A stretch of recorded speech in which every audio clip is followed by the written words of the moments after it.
Let's return to compound propositions, which are statements that contain at least one statement connective. Take a statement like Oprah Winfrey is on television. It's a simple statement, so we can just use a letter like O to symbolize the proposition. As you know, as soon as we introduce a statement connective such as negation, we have a compound statement, such as this one. Bill Cosby is not on television, which we can symbolize as tilde-C. How would you symbolize this? Oprah Winfrey is on television, but Bill Cosby is not on television. It's pretty simple. O dot tilde C. Now we come to an interesting question. We have two connectives in this statement, respectively conjunction and negation. What's the main connective? That is, what's the connective that has the controlling logical scope? It's the dot, that is, conjunction. Let's explore the concept of scope. In any proposition with two or more statement connectives, there's always a connective that's in charge. It's the one with the greatest scope, that is, the greatest domain of logical control. We've already seen that the scope of a negation is always the proposition that immediately follows it, and that the proposition can be simple or compound. If it's compound, then we have to use parentheses to indicate the extent of logical control that the negation exercises. Let's try to apply the concepts of main connective and scope. What's the main connective in this conditional? If both Harry and Miguel are on the team, then Bill is not on the team. We'd first start by symbolizing the components within the conditional. Let's start with the antecedent, which turns out to be a conjunction. Both Harry and Miguel are on the team, and we'll symbolize this as H dot M. Next, we'll symbolize the consequent. Bill is not on the team.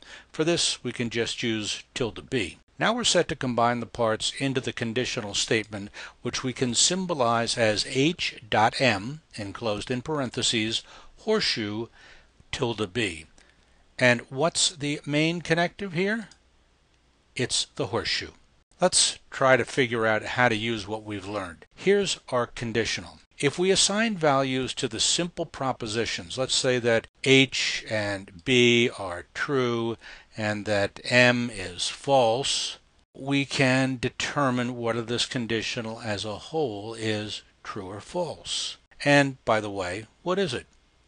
It's true, since its antecedent is false. It doesn't matter that its consequent, tilde B, is false. And why is that?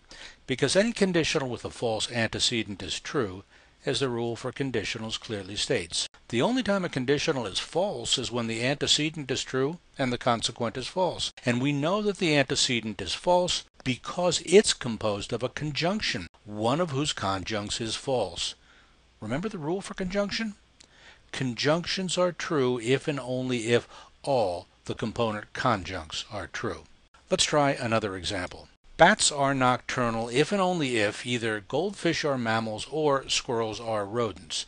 We recognize this as a compound complex statement. It has multiple and different statement connectives, specifically a biconditional and a disjunction. We can represent bats are nocturnal as B, goldfish are mammals as G, and squirrels are rodents as A. The main connective is if and only if, which appears flanked by a simple proposition on the left and by a disjunction on the right. So we'll symbolize the compound complex statement as B triple bar open parenthesis G wedge A close parenthesis. We need the parentheses to establish the scope of the disjunction. Let's say we know that B and A are true and that G is false. What's the value of the biconditional compound statement? It's true because we have matching true values on both sides of the triple bar. Punctuation is very useful for establishing the scope of statement connectives. We've already seen how parentheses work, and brackets and braces can be employed in even more complex expressions,